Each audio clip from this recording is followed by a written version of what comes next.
Bismillahirrahmanirrahim.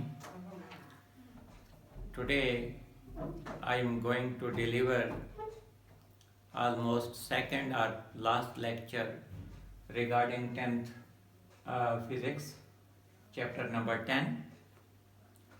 तो आज हम थ्योरेटिकल जितने भी टॉपिक्स थे हम उनके ऊपर उनको ड्यू जो अटेंशन चाहिए थी वो हम दे चुके। आज हम एक्सरसाइज मैंने लिखा भी है, एक्सरसाइज मैं सॉल्व करने जा रहा हूँ। तो एक्सरसाइज में कुछ एमसीक्यूज हैं, कुछ न्यूमेरिकल हैं, वो मैं आपके सामने रखूँगा। तो एमसीक्यूज मैं पढ़ता हूँ जी। तो choose the correct answer from the following questions. Which of the following आप अपनी बुक्स के ऊपर देखेंगे। विच of the following is an example of simple harmonic motion. तो चार ऑप्शन आपको दिए गए हैं। The motion of simple pendulum, the motion of ceiling fan, the spinning of the earth around its axis and a bouncing ball on a floor। तो you know very well, हमने discuss भी किया था simple pendulum की motion को। मैंने prove भी किया था कि इसकी जो मोशन होती है वो सिंपल हार्मोनिक होती है। तो जो पहला ऑप्शन है, option number A, the motion of simple pendulum क्या होगा? सिंपल हार्मोनिक मोशन की जी एग्जांपल्स में। तो आप इसको अटेम्प्ट करेंगे ए को। मैं सेकंड की तरफ जाता हूं। If the mass of the bob of a pendulum is increased by a factor of 3, the period of the pendulum's motion will be. आपको पता है कि जो टाइम पीरियड है सिंपल पेंडुलम का t is equal to 2 pi L upon G square root. तो it depends upon length of the pendulum. बाकी चीजें तो ऑलमोस्ट कांस्टेंट हैं। यहां क्या दिया गया है? If the mass of the bob of the pendulum is increased by factor of 3, कि अगर उसके मास को हम 3 गुना बढ़ा दें तो what happens to time period? तो time period will remain unchanged. Time period पर असर पड़ता ही नहीं है, because it does not depend upon mass. Mass पर डिपेंड ही नहीं करता, it depends on length. Length में तब्दीली लाई नहीं गई है, तो अल्टीमेट क्या होगा? तो इसमें ऑप्शन में पढ़ देता हूं। B increased by a factor of 2 remain the same, B decreased by a factor of 2, B decreased by a factor of 4, B option है remains the same। तो ये जो है B आप लेंगे remains the same।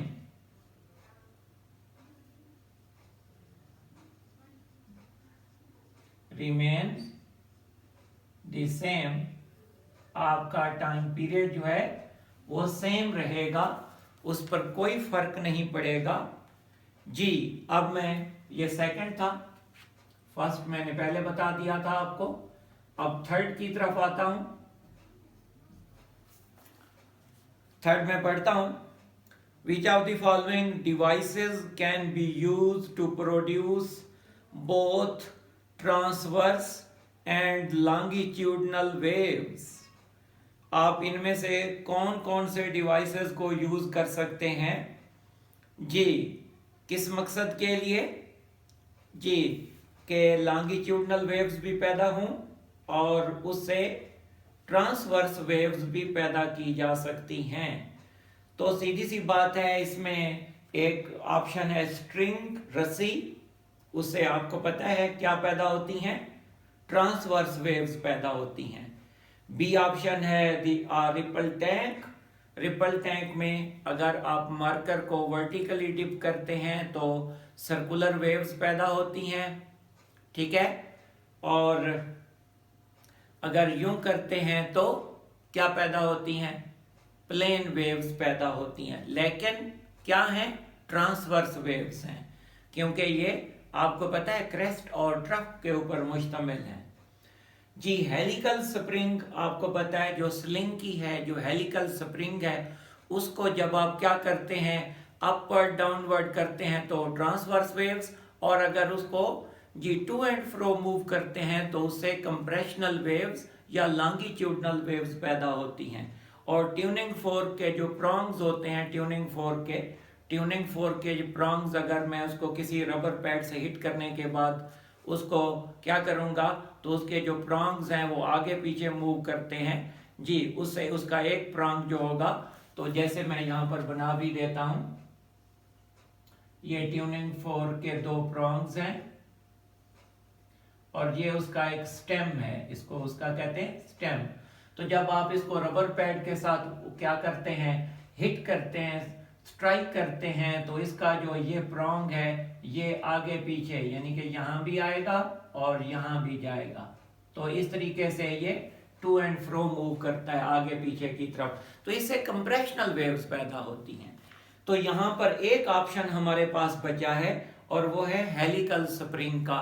तो हेलिकल स्प्रिंग या sling की स्प्रिंग जो है वो क्या होता है, वो दोनों किस्म की वेव्स, ट्रांसवर्स वेव्स भी पैदा होती हैं उससे, और जी लॉन्गिट्यूडनल वेव्स भी पैदा होती हैं। तो ऑप्शन हम ले रहे हैं सी ऑप्शन ले रहे हैं, और इस सी ऑप्शन के साथ क्या लिखा हुआ है जी, सी ऑप्शन में अ हेलिकल स्प्रिंग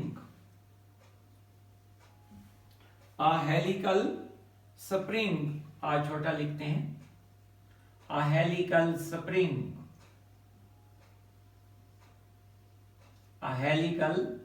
स्प्रिंग जिसको आप स्लिंग की भी कहते हैं, स्लिंग की ब्रैकेट में आप लिखेंगे। तो थर्ड में आपके पास सी ऑप्शन आपने लिया है, a helical spring can be used to produce transverse waves as well as longitudinal waves. दोनों तरह की वेव्स, जब आप उसको एक किनारा आप हेलिकल स्प्रिंग का बांध दें, दूसरे किनारे को अप एंड डाउन मूव करें, तो आप देखेंगे उसमें ट्रांसवर्स वेव्स पैदा होंगी। और अगर एक किनारा बांध कर दूसरे किनारे को होल्ड कर लें और अपने हाथ को टू एंड फ्रो मूव करें, तो आप देखेंगे कि उसमें क्या पैदा होंगी, कंप्रेशनल वेव्स। किसी मकाम पर स्प्रिंग एक दूसरे के बहुत क्लोज होगा और कहीं पर फार अपार्ट होगा, तो नतीजे के तौर पर जी कंप्रेशन भी पैदा होंगे और रेयरफेक्शंस भी पैदा होंगे, और दोनों तरह की वेव्स आप पैदा कर सकते हैं। फोर्थ ऑप्शन मैं ले रहा हूं, फोर्थ में एमसीक्यूज में जा रहा हूं, वाटर ट्रांसफर वेव्स ट्रांसफर, क्या चीज ट्रांसफर करते हैं, आपको भी पता है कि वेव्स एनर्जी को ट्रांसफर करती हैं। Wave is a mode of energy transfer, आप इनके जरिए एनर्जी को ट्रांसफर करते हैं, मुंतकिल करते हैं एक मकाम से दूसरे मकाम तक, विदाउट शिफ्टिंग मैटर को मुंतकिल किए बगैर, मैटर शिफ्ट नहीं करेंगे आप, बल्कि आप इसकी मदद से क्या शिफ्ट करेंगे, एनर्जी को। तो ये पहला ऑप्शन हमारे पास है एनर्जी, दूसरा ऑप्शन हमारे पास है फ्रीक्वेंसी, तीसरा ऑप्शन हमारे पास है वेवलेंथ, और चौथा ऑप्शन मेरे पास है velocity. You know very well, waves के जरिए एनर्जी को एक मकाम से दूसरे मकाम तक मुंतकिल किया जाता है, तो आप जानते हैं। तो फोर्थ ऑप्शन में हमारे पास है जी ऑप्शन कौन सा है, ए ऑप्शन हमारे पास है, और ये है एनर्जी का। तो वेव्स क्या चीज ट्रांसफर करती हैं, वेव्स एनर्जी ट्रांसफर करती हैं। कौन सी चीज शिफ्ट किए बगैर, मैटर को शिफ्ट किए बगैर। जी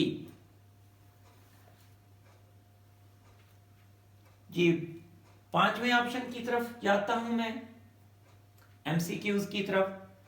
विच of the following is a method of energy transfer, इनमें से कौन से मेथड के जरिए एनर्जी को मुंतकिल किया जाता है। कंडक्शन, ये भी मैटर एनर्जी को शिफ्ट करने का जरिया है, रेडिएशन के जरिए भी एनर्जी एक मकाम से दूसरे मकाम तक जाती है, वेव मोशन के जरिए भी एनर्जी एक मकाम से दूसरे मकाम तक जाती है, और डी ऑप्शन दिया गया है ऑल ऑफ दीज। तो आप डी ऑप्शन ले रहे हैं पांचवें में। पांचवें में हमारे पास है डी ऑप्शन, और जो है ऑल ऑफ दीज।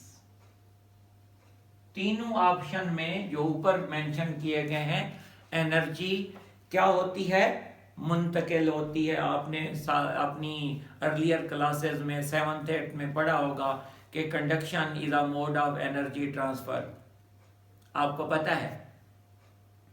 और कन्वेक्शन भी एनर्जी ट्रांसफर है वैसे, लेकिन उसमें एनर्जी का ट्रांसफर मैटर को ट्रांसफर करने के साथ होता है, आपको खुद पता है। रेडिएशन, सूरज से हम तक जो एनर्जी पहुंचती है वो रेडिएशन के जरिए पहुंचती है। वेव मोशन आपने इसी चैप्टर में पढ़ा, ऑल ऑफ दीज। तो ऑल ऑफ दीज के ऑप्शन को हमने सेलेक्ट किया जी। छठे को आप देखें, छठे एमसीक्यूज की तरफ जा रहा हूं मैं। In vacuum all electromagnetic waves have the same speed, frequency, amplitude, wavelength। आपको पता होना चाहिए कि वैक्यूम में इलेक्ट्रोमैग्नेटिक वेव्स की, चाहे वो किसी किस्म की इलेक्ट्रोमैग्नेटिक वेव्स हैं, आपको पता है इलेक्ट्रोमैग्नेटिक वेव्स की रेंज बहुत वसी है।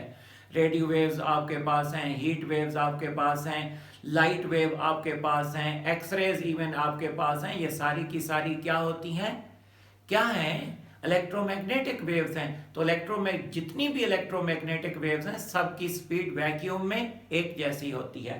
तो ऑप्शन में ले रहा हूं क्या, स्पीड, फ्रीक्वेंसी, एम्पलीट्यूड, वेवलेंथ। तो इनकी स्पीड जो है वो क्या रहती है, इलेक्ट्रोमैग्नेटिक वेव्स की वैक्यूम के अंदर क्या रहती है, सेम रहती है। और ए ऑप्शन में ले रहा हूं, और ऑप्शन है मेरे पास speed of electromagnetic waves remains constant when they pass through the vacuum।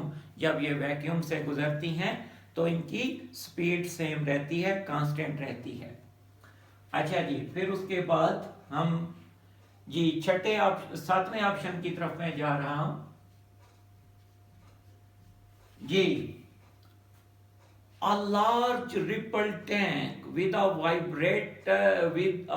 vibrator working at frequency of 30 Hz produces 20 complete waves in a distance of 50 centimeter. The velocity of the wave is, आपको पता है, a ripple tank with a vibrator working at a frequency। Frequency इसकी क्या है, frequency है हमारे पास 30 hertz. Hertz क्या होता है, यूनिट होता है किसका, फ्रीक्वेंसी का। 1 हर्ट्ज का मतलब क्या होता है, 1 साइकिल कंप्लीटेड इन 1 सेकेंड। तो 1 cycle per second, 1 vibration per second, 1 complete round per second is known as 1 hertz. Hertz का मतलब होता है एक साइकिल 1 सेकेंड में जब कंप्लीट हो जाए तो फ्रीक्वेंसी 1 हर्ट्ज होती है। और अगर फ्रीक्वेंसी अब 30 हर्ट्ज है तो 1 सेकेंड में 30 साइकिल्स वो बॉडी कंप्लीट कर रहा होगा, दैट इज वाई उसकी फ्रीक्वेंसी 30 हर्ट्ज होगी जी। तो 30 हर्ट्ज उसकी फ्रीक्वेंसी है। वेव्स कितनी कंप्लीट हो रही हैं, नंबर ऑफ वेव्स जी। तो इसमें जो नंबर ऑफ वेव्स हैं हमारे पास, number of waves that is equal to जी 25 वेव्स कंप्लीट होती हैं कितने डिस्टेंस में जी। तो डिस्टेंस जो है ये 25 वेव्स कितने डिस्टेंस को घेरती हैं, कितने डिस्टेंस में 25 वेव्स कंप्लीट होती हैं, वो हमारे पास है 50 सेंटीमीटर। तो 50 सेंटीमीटर में ये 25 वेव्स कंप्लीट होती हैं। मैं थोड़ा मजीद आपको समझाने की कोशिश करता हूं, जरा गौर कीजिएगा, देखिएगा।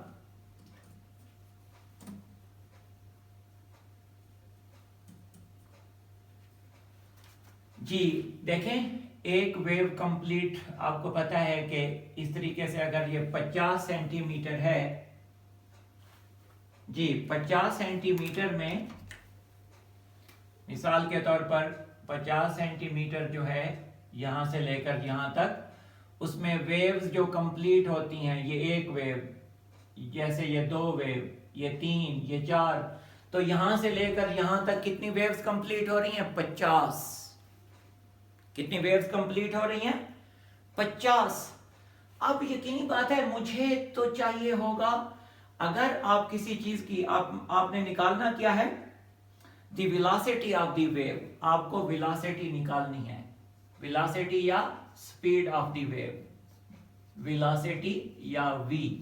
हम जानते हैं v f लैम्डा होता है, v is equal to f lambda.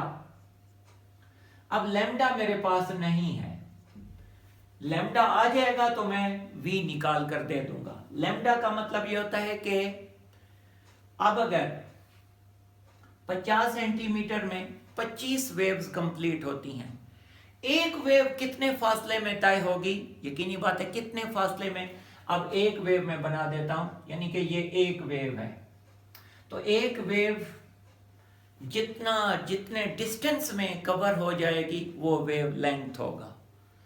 तो 50 सेंटीमीटर में 25 वेव्स, तो वेव लेंथ हमारे पास क्या हो जाएगी? तो distance for one wave, one vibration कितना हो जाएगा? डिस्टेंस फॉर वन वेवलेंथ या वन वाइब्रेशन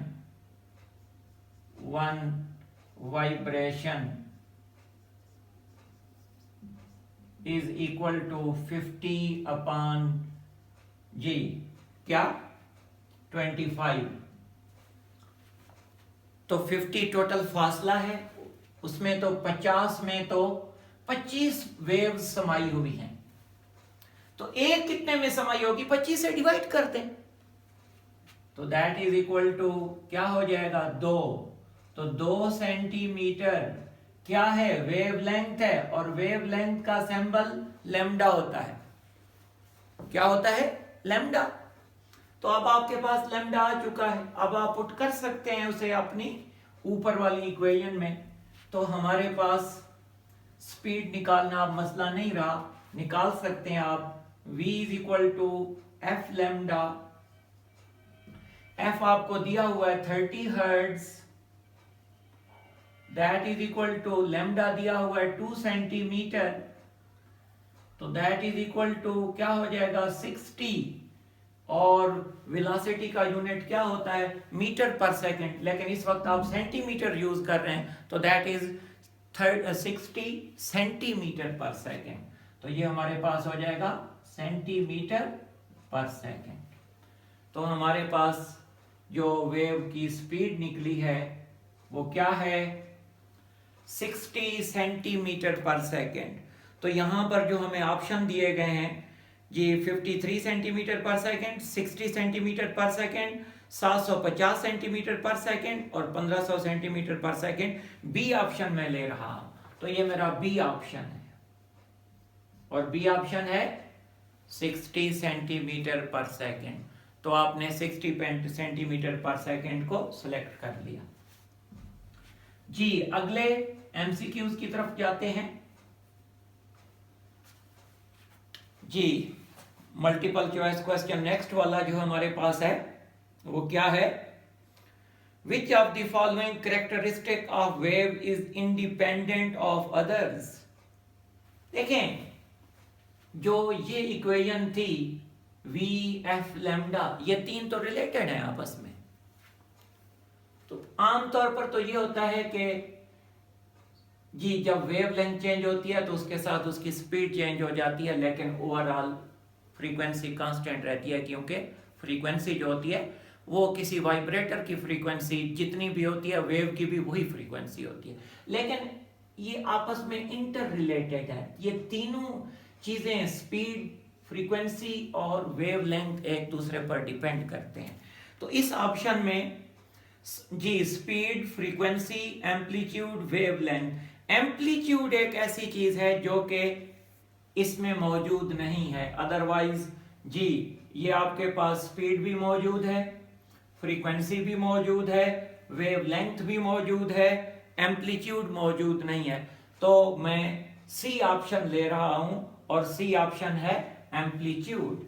तो मैं 8वें एमसीक्यूज में 8वें मल्टीपल चॉइस क्वेश्चन में पहुंचा हूं और सी ऑप्शन मैंने लिया और सी ऑप्शन है एम्पलीट्यूड। व्हाट इज एम्पलीट्यूड, जरा मुझे बताएं पहले। एम्पलीट्यूड होता क्या है? डिस्प्लेसमेंट का नाम है, डिस्टेंस का नाम है from the mean value, from the undisturbed value. जैसे मैंने आपको पेंडुलम बताया था, तो पेंडुलम में इस साइड पर आप जितना गए थे और इस साइड पर जो आप गए थे, ये हमारे पास क्या था? एम्पलीट्यूड था। ये हमारे पास क्या था? एम्पलीट्यूड था। और अगर वेव इस अंदाज से जाती है तो ये एम्पलीट्यूड है, ये एम्पलीट्यूड है। तो maximum displacement from its undisturbed value, ये उसकी अनडिस्टर्ब्ड वैल्यू है, ये उसकी मीन वैल्यू है, ये इसकी मीन वैल्यू है। मीन वैल्यू से दोनों साइडों पर, ऊपर नीचे या लेफ्ट और राइट के ऊपर जो फासला होता है, ये एम्पलीट्यूड कहलाता है। तो maximum displacement from the mean position is known as amplitude. तो जो ऑप्शन आपको दिया गया था उसमें एम्पलीट्यूड ना वेलोसिटी इस पर डिपेंड करती है, ना ये इस पर डिपेंड करता है। फ्रीक्वेंसी का इसके साथ ताल्लुक नहीं है, ये इसके साथ ताल्लुक नहीं है। तो इस तरीके से ये फ्रीक्वेंसी लैम्डा और वी एक दूसरे पर डिपेंड करते हैं। अलबत्ता यह है कि एम्पलीट्यूड का कुछ हद तक फ्रीक्वेंसी के साथ ताल्लुक होता है। ये आपको कहीं ना कहीं मैं बताऊंगा कि एम्पलीट्यूड और फ्रीक्वेंसी इंटर रिलेटेड होते हैं, लेकिन चूंकि इसमें डायरेक्ट रिलेशन आपके पास वी, एफ और लैम्डा ये आपस में मौजूद है, इसलिए यहाँ 4 ऑप्शन में एम्पलीट्यूड एक ऐसी चीज थी जो इनके साथ इंटर रिलेटेड नहीं था। जी, इसके बाद मैं 9th ऑप्शन की तरफ जा रहा हूं, 9th मल्टीपल चॉइस क्वेश्चन की तरफ। The relation between V, F and lambda of the wave is, जी v is equal to F lambda. पहला ऑप्शन है V F is equal to lambda, दूसरा ऑप्शन है F lambda is equal to V, तीसरा option है V lambda into F, चौथा option है मेरे पास v is equal to lambda upon F. तो इसमें B option F lambda is equal to V, B option F lambda is equal to V, पहले पढ़ चुके हो। v is equal to F lambda, तो F lambda is equal to V, ये मेरे पास जो था जी, इस ऑप्शन को हम लोगों ने सिलेक्ट किया। अब मैं थोड़ा सा आगे बढ़ूंगा, प्रॉब्लम्स की तरफ जाऊंगा। तो कुछ प्रॉब्लम्स आज हम कर लेते हैं और कुछ प्रॉब्लम्स हम अगले चैप्टर तक बचा कर रख लेते हैं। जी, तो प्रॉब्लम्स चैप्टर नंबर 10 की तरफ बढ़ते हैं। थोड़ा स्पीड को बढ़ाते हैं, देखें जरा जी। तो प्रॉब्लम्स की तरफ मैं जा रहा हूं।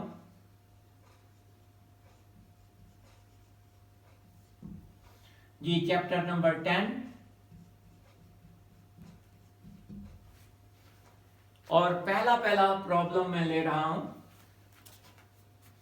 आप अपनी बुक को देखेंगे, मैं पढ़ता हूं। The time period of a simple pendulum is 2 seconds. तो time period of simple pendulum, मैं इसे बड़े टी से जाहिर कर लेता हूं, इज इक्वल टू कितना है? टाइम पीरियड टी कितना है मेरे पास? 2 second. What will be its length on the earth? What will be its length on the moon? If g on the moon is g/6 और g on the earth हमें दी हुई है, तो हमें मालूम क्या करना है? Length of simple pendulum. देखें, मुझे जो दिया हुआ है acceleration due to gravity, E दिया हुआ है। E का मतलब अर्थ का, ये अर्थ के हवाले से है। तो acceleration due to gravity, acceleration due to gravity on the earth's surface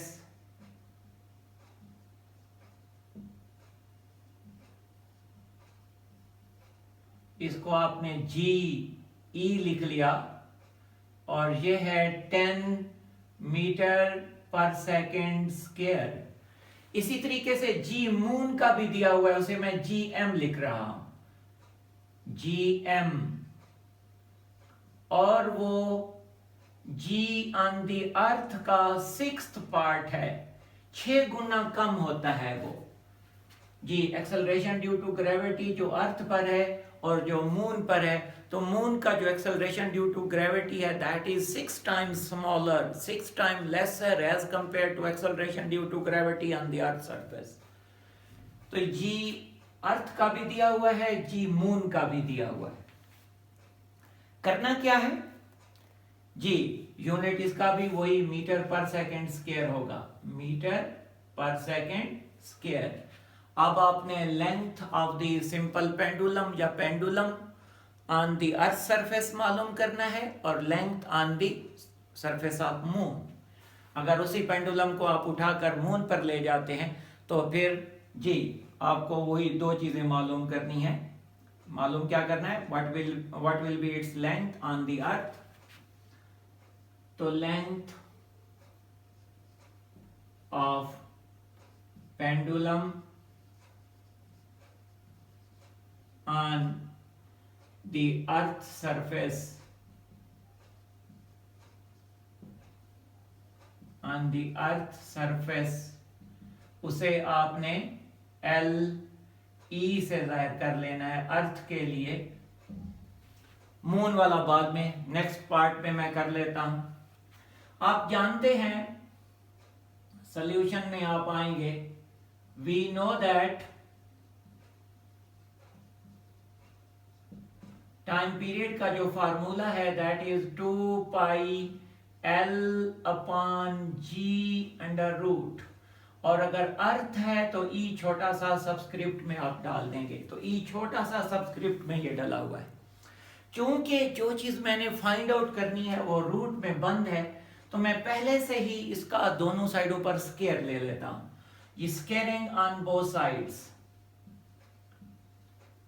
squaring both sides, तो टी स्क्वायर बराबर हो जाएगा 4 पाई स्क्वायर इंटू एल, और एल के साथ छोटा सा ई सबस्क्रिप्ट अर्थ के लिए, और डिवाइडेड बाय जी, और जी भी अर्थ वाला, अगर आप लिखना चाहें तो अर्थ वाला जी लिख लें इसके साथ। ये जी चूंकि जमीन के लिए कर रहे हैं तो आप इसे अर्थ सरफेस वाला लिख लें।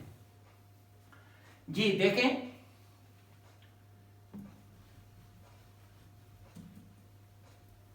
ये देखें इसको। अब आपने मालूम क्या करना है, लेंथ मालूम करनी है। तो लेंथ ई में साथ सबस्क्रिप्ट के तौर पर लिख रहा हूं, दैट इज इक्वल टू क्या हो जाएगा, टी स्क्वायर के साथ जी आएगा, तो ये टी स्क्वायर हो जाएगा, और जी कौन सा वाला, अर्थ वाला जी है, और divided by 4 pi square, 4 pi square. अब आप वैल्यूज पुट करते हैं, वैल्यूज को पुट करें। टाइम पीरियड कितना था, 2 सेकेंड था, 2 का स्क्वायर आप डाल दें, ये 2 का स्क्वायर आ जाएगा। जी की वैल्यू बुक में दी हुई है, अर्थ की जी जो है वो एक्सेलरेशन ड्यू टू ग्रेविटी की वैल्यू जो है वो 10 है। यूनिट आप लिखना चाहते हैं तो लिख सकते हैं, divided by G 4 into pi की वैल्यू 3.14 होल स्क्वायर आप कर दें। अब ये हो जाएगा 4 और ये हो जाएगा 10, ये नीचे आ जाएगा 4, और ये 3.14 एक दफा और 3.14 दूसरी मर्तबा, 4 से कैंसिल हो जाएगा। सिंपल करने पर आपका जो आंसर है वो आ रहा है 1. वैसे हमारा आंसर जो आता है 1.01 के करीब आता है, आपकी बुक में 1.02 आया हुआ है, ये 1.01 मैंने इसको कैलकुलेटर से किया है, 1.014 आता है जी। और लेंथ का यूनिट मीटर में होता है, तो ये मैंने लिख दिया मीटर्स में जी। आगे सेकंड पार्ट में क्या चीज थी, आपको इसका जो बी पार्ट है वो क्या मालूम करना है, length on the moon surface. आपने फार्मूला पढ़ रखा है कि लेंथ जब मून के ऊपर होगी तो फार्मूला तो यही रहेगा जी, length on the moon is equal to time period g, time period multiplied by T का square into g of the moon. ये जी मून का आएगा, ये जी वहां अर्थ वाला था, जब मून है तो आप मून वाला लिखेंगे, divided by 4 into pi square. आपको पता है वैल्यूज लिखते जाएं। ये हमारे पास है 2 का होल स्क्वायर मल्टीप्लाइड बाई जी। जी क्या है, जी मून। जी मून जो है वो जी ऑफ अर्थ का 6th पार्ट है, छठा हिस्सा, डिवाइडेड बाई 4 इंटू जी पाई की वैल्यू है 3.14 का स्क्वायर, और ये हो जाएगा 4 into G of the earth कितनी हो जाएगी 10। इसको 6 से डिवाइड कर लेंगे तो जी ऑफ द मून बन जाएगा, तो 6 को मैं नीचे शिफ्ट कर रहा हूं, नीचे चला जाएगा। 4 पहले से मौजूद है, 3.14 को 2 मरतबा लिखेंगे 3.14, और सिंपल करने पर हमारे पास जो आंसर आएगा वो आप देख लीजिएगा, राउंड अबाउट 0.17 मीटर। ये मैंने किया हुआ है, आप इसको देख सकते हैं। तो लेंथ ऑन द मून, तो मून के ऊपर जो लेंथ है वो ये है, और अर्थ के ऊपर जो लेंथ है वो length on the earth surface. Length होती क्या है वो आपको पता है, ये पेंडुलम होता है, ये इसके साथ बॉब कनेक्टेड होता है, तो ये टू एंड फ्रो मूव करता है, तो इसको कहते हैं सिंपल पेंडुलम। और इसकी लेंथ ये वाली होती है, यहां से लेकर इसके सेंट्रल पॉइंट तक, ये इसकी लेंथ कहलाती है। तो इसी पेंडुलम को पहले जमीन के ऊपर वाइब्रेट किया, तो उसका टाइम पीरियड जो आया वो 2 सेकंड, और उसकी लेंथ इतनी। अब इसी सिंपल पेंडुलम को उठाकर आप ले गए कहां पर, चांद पर, तो वहां जाकर जी इसी टाइम पीरियड के लिए लेंथ आपको कितनी घटानी पड़ गई, 1.01 मीटर यहां चाहिए था, तो वहां पर 0.17, इतना 6 गुना तकरीबन लेंथ कम हो गई है। अच्छा जी, तो आगे चलते हैं। नेक्स्ट एक मैं न्यूमेरिकल कर देता हूं ताकि अगले दिन हमारे ये पूरे हो जाएं। अच्छा जी,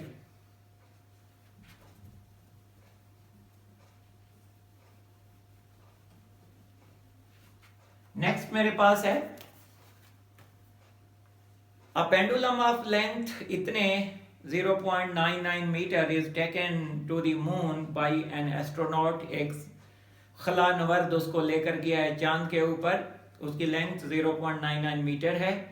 the period of the pendulum is 4.9 second g. उसका टाइम पीरियड भी दिया गया है। What is the value of g on the surface of the moon, तो सरफेस ऑफ द मून के ऊपर जी की वैल्यू कितनी होगी। वैसे तो आप जानते हैं उसकी न्यूमेरिकल वैल्यू कैलकुलेट एक उसकी कांस्टेंट वैल्यू होती है, लेकिन यहाँ पर आपको कैलकुलेट करने के लिए कहा गया है, तो आप फार्मूले को फॉलो करते हुए आप उसकी वैल्यू को मालूम करेंगे। ये ना कहें ये तो हमें पहले से पता है।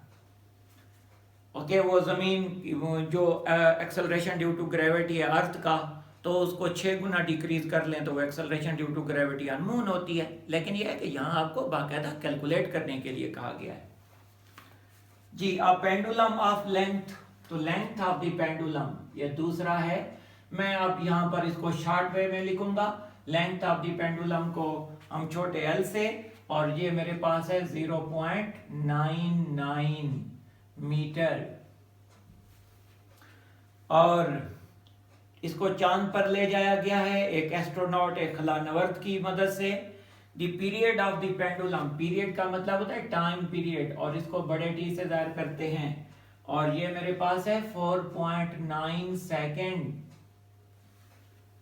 जी, अब आपसे कहा गया है कि जब इसे आप चांद पर ले गए तो चांद के ऊपर एक्सेलरेशन ड्यू टू ग्रेविटी की वैल्यू, तो g on the moon surface, M मैंने सबस्क्रिप्ट लिख दिया, आपको मालूम करने के लिए कहा गया है। सॉल्यूशन में आप जानते हैं टाइम पीरियड का formula, we know that time period is equal to 2 pi L upon जी।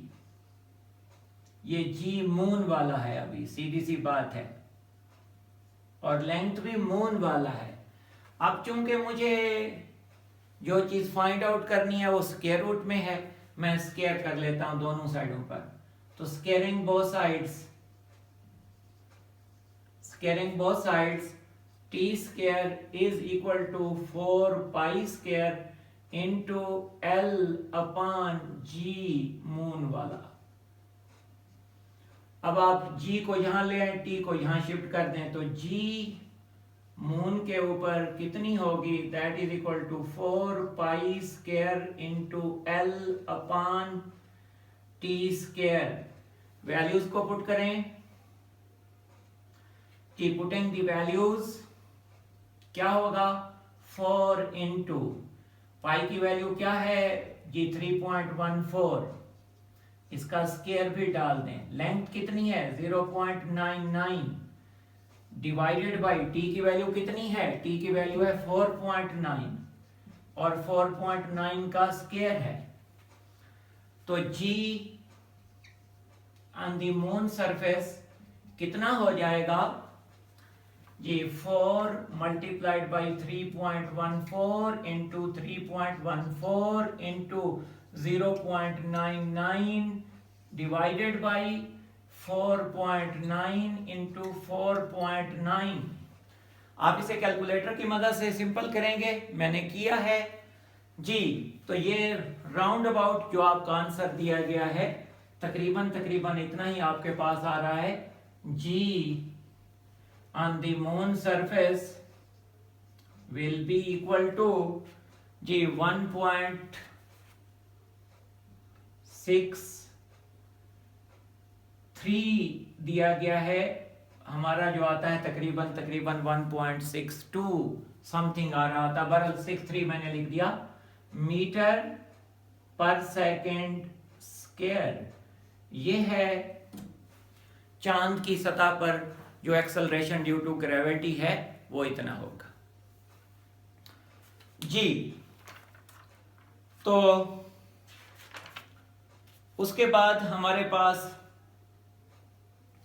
जो बाकी न्यूमेरिकल हैं वो इंशाल्लाह फिर मैं आपसे कल जो नेक्स्ट लेक्चर है उसमें मैं कोशिश करूंगा जो रिमेनिंग न्यूमेरिकल्स हैं उनको मैं इंशाल्लाह हल करूं।